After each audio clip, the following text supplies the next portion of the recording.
représentations les plus positives, les plus importantes pour la Tunisie. Vous, M. Ahmed Ben Nour, comment vous avez rencontré pour la première fois Habib Bourguiba? Votre première rencontre? Ah oui, c'est quand même... merci d'avoir posé cette question parce que c'est encore un souvenir. Voilà. Voilà. Un jour, j'étais au parti, j'étais responsable de la jeunesse. D'accord. Parti socialiste. Ouais, 65. Vous avez quel âge en 65? J'avais 26 ans. 26 ans, d'accord. Et on avait un séminaire organisé en Tunisie en été auquel participaient les jeunes sociaux-démocrates européens. Des partis socialistes européens. D'accord. Il y avait le portugais, il y avait le Portugal, il y avait l'espagnol, González, qui devait González. Premier ministre. Il y avait Craxi, qui est devenu... Mario Soares était là, Mario Soares, oui. Portugal. Il y avait également Craxi, qui était devenu par la suite, Bettino Craxi, devenu Premier ministre de l'Italie pendant 5 ans. Bon. Donc on avait une réunion à Tunis sur les socialistes, démocrates, tout ça. Et Bourguiba a entendu à la radio qu'il y avait une conférence, une réunion des jeunes socialistes. Il a téléphoné au directeur du parti. Il a dit, mais moi, pourquoi je veux recevoir ces jeunes, moi. Ah, vous étiez combien? Ils étaient combien? Ouf, une trentaine. Ah, une trentaine, d'accord. Oui, pourquoi ils ne viennent pas me voir? Il a dit, le directeur du parti lui a dit, pas de problème. Moi, j'étais avec eux, on était à Monastir, à sa ville natale.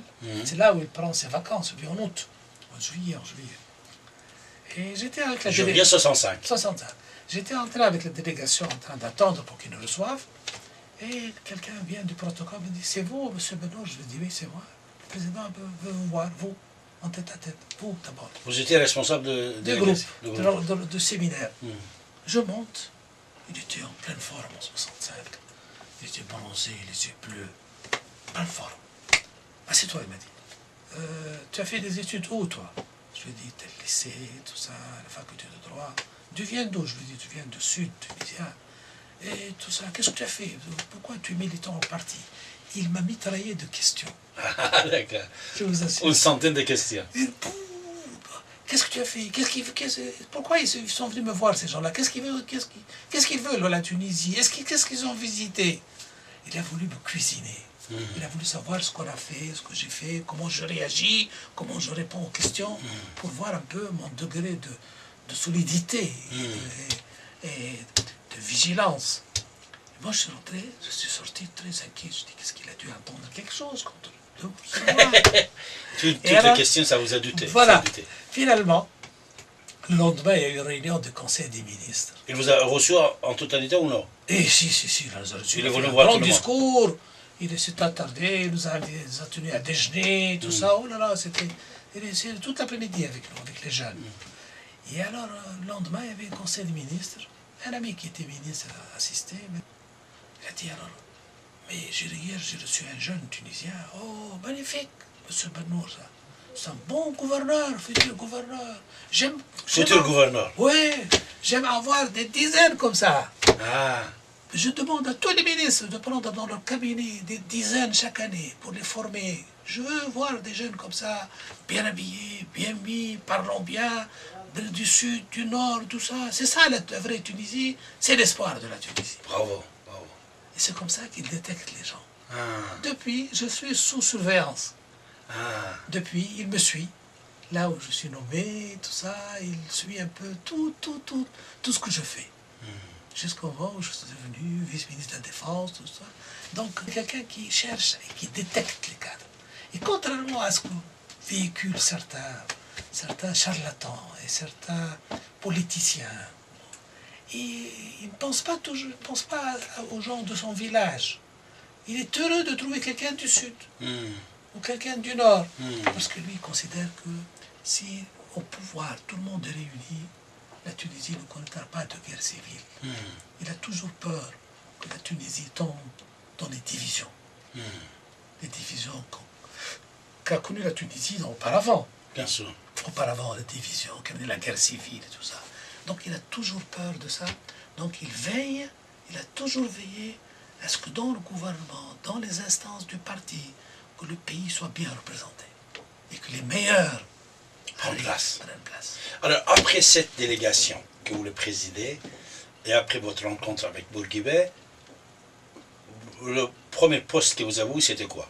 Ah, le premier poste, c'était le poste important, c'était le directeur des services de sécurité. C'est-à-dire, combien de temps après 65? 2 ans après. Ah, 2 ans après. 2 ans après. Ça, c'était décidé par Bourguibet lui-même. Par Bourguiba, oui, c'est décidé. Parce que surtout, on a eu le 5 juin 67, on a eu des manifestations en Tunisie, une fois qu'il y a eu la guerre des 6 jours, et Nasser, et le gouvernement, Nasser s'est effondré, l'Égypte s'est effondrée, des manifestations dans la rue en Tunisie, des déceptions, des Tunisiens. Parce que les Tunisiens considéraient qu'avec Nasser, on allait gagner la guerre. Oui. On a perdu. Et alors, donc, c'est devenu en Tunisie une situation impossible. Elle a changé toute l'équipe au ministère de l'Intérieur. Et j'étais nommé directeur des services de sécurité. Sécurité de pays ou sécurité de président? Non, non, du pays. Ah, c'était patron de service de renseignement? Voilà, service de renseignement, contre-espionnage. Contre-espionnage et tout ça. Donc, à l'âge de 27 ans. oui, j'avais 27 ans, 28 ans. C'était bien, non? Oui, oui. Quelle confiance! C'était une aventure. Ah oui, Une aventure à laquelle je n'étais pas prêt. Quelle confiance! Oui. Mais alors, par la suite, on était en pleine expérience socialiste. Et moi, je n'étais pas socialiste. J'appartiens à une famille modeste, mais pour moi, ce qu'on appliquait, ce n'était pas la politique socialiste. C'était populaire plutôt. Voilà. Je voyais, puis les gens, les peuples tunisiens étaient mécontents. N'étaient pas heureux du tout avec cette politique. Ben, ça, finalement, avec des problèmes avec le ministre de l'économie et des finances qui ne voulait pas qu'on transmette les rapports à Bourguiba, Bourguiba nous a mis en prison. Ah bon? Ah oui, j'ai fait 6 mois de prison. Quelle année? 69. Ah bon? Oui. Même 2 ans après que... Oui, 2 ans après, pour lui. C'était quoi votre poste quand...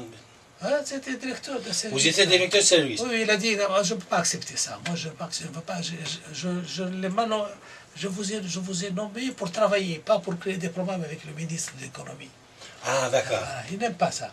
Mais par la suite... Et vous avez combien de temps en prison? 6 mois. 6 mois. Mais je suis sorti sans jugement. Mais par la suite, quand il m'a nommé comme gouverneur. Ah bon? Oui. Mais tout de suite après, il vous a... 3 ans après, j'étais gouverneur. Comment ça se fait qu'il vous a pardonné Il m'a présenté ses excuses. Ah bon? Il m'a dit, je vous ai mis en prison injustement. On m'a induit en erreur. Je te présente mes excuses, je vous assure. C'est formidable. Ah, c'était mal informé, on peut dire. Voilà. C'était la jalousie, non? La jalousie un peu, vous savez, le pays. Et puis lui... Mais c'est un grand monsieur, là. Voilà. Quand il présente ses excuses. Habib Bourguibet, qui présente ses excuses, c'est énorme. Nous sommes avec M. Ahmed Bennour, il شخصیت‌های تونسی هستن، ایشون وزیر رئیس سازمان امنیت پست جدید داشتن. M. Bennour, c'est un ami. J'ai le plaisir de le recevoir aujourd'hui, ici et maintenant, mes chers amis. Ça, c'était extraordinaire. Extraordinaire. Lui, il présente ses excuses à un jeune de 27 ans. Voilà l'explication pour lui, voilà. C'est-à-dire que lui, il a engagé le pays dans une expérience socialiste. Bien. Il sait qu'il y a des défauts, des problèmes. Mais il ne veut pas donner un prétexte au ministre qui a en charge l'application du programme de dire « moi, j'ai pas réussi parce qu'on m'a saboté ». Ah, voilà. Moi, tu veux faire du socialisme. Montre-moi que tu es capable de réussir. Montre-moi qu'on peut réussir ce socialisme. Parce qu'il n'était pas convaincu beaucoup.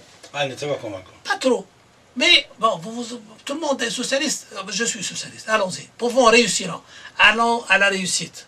Il ne veut pas donner une raison au ministre pour dire « moi, j'ai pas réussi parce qu'on m'a saboté ». Voilà. Mais même les gens que j'aime bien et avec lesquels tu t'entends pas, moi, je les mets en prison. Ouais. Pourvu que tu réussisses.